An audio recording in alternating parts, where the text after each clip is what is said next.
Nós vamos falar sobre o sabor na história. O primeiro prato é um prato de origem indígena. Moqueca. Moqueca. Moqueca. Que significa processo de secar.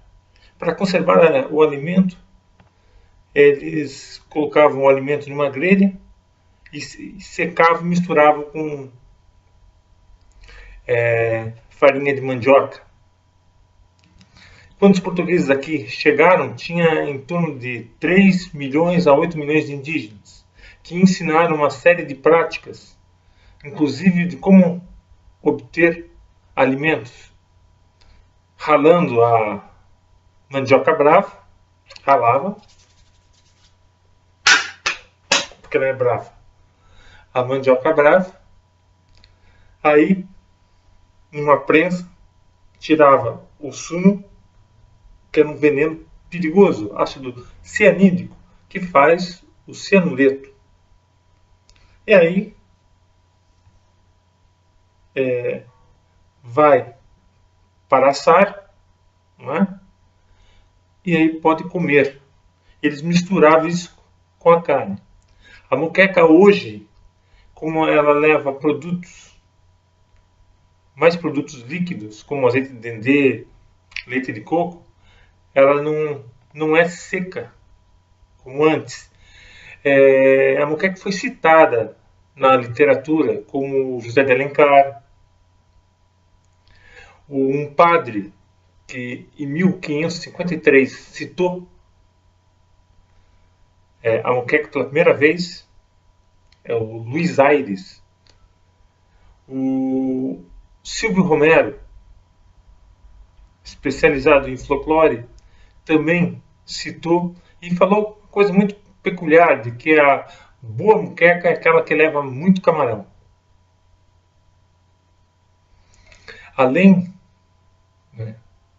de aprender o que se podia comer, o que não se podia comer, os portugueses aprenderam também a comer diversas frutas, como caju, diversos animais, diversas caças, andar na floresta, porque os portugueses, diferentemente de outros povos que de aqui tiveram, eles se adaptavam. Então eles andavam 30 quilômetros descalços e eles não se cansavam tanto, porque até então andavam 12 quilômetros. Se o português não tivesse farinha de trigo, ele comia farinha de mandioca. Se não tivesse vinho, ele comia uma bebida fermentada a partir do milho, o cauim, que as mulheres mais velhas do grupo mastigavam.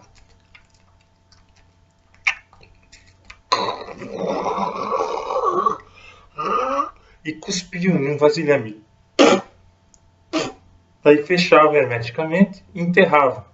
Aquilo fermentava, não colocava um pouquinho de água, aquilo fermentava e os portugueses tomavam, sem pudor nenhum.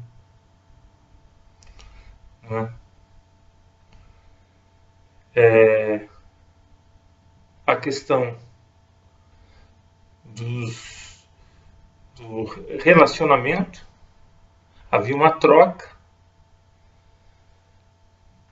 Os portugueses casavam com diversos indígenas e o grupo ia cortar a ibirapitanga, que era o pau-brasil, uma árvore de 15 metros, 1,5 metro de diâmetro, e os indígenas carregavam até o litoral. E uma coisa para finalizar é o ritual da antropofagia. Segundo Florestan Fernandes, a guerra para os tupinambás não era para desunir ou acabar com o inimigo, é para valorizar o inimigo. Se o inimigo fosse valente, como Hans Staden, alemão que ficou nas mãos dos tupinambás, tentou provar. Então ficava 2 anos, dava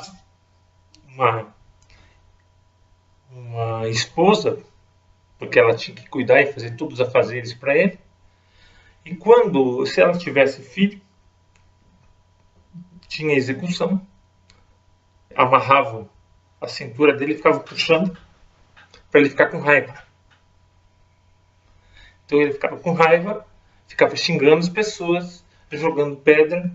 Aí, ó, é valente, vai morrer.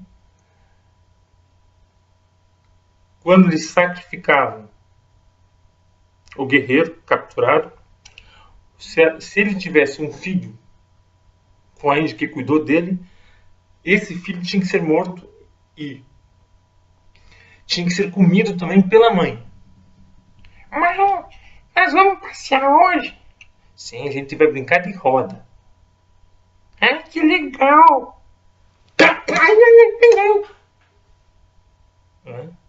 Aí eles colocavam um pau no ânus para não vazar e cortavam os pedaços.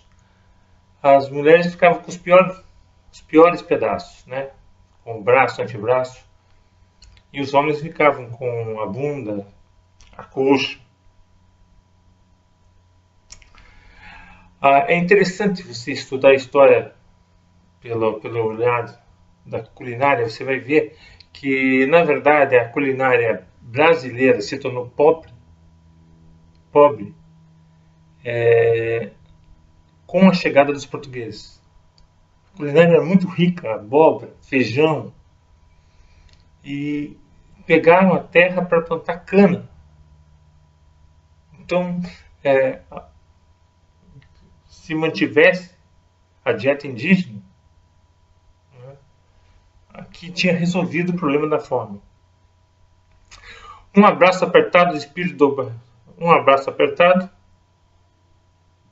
de suspiro dobrado, de amor sem fim. Espero que vocês tenham gostado.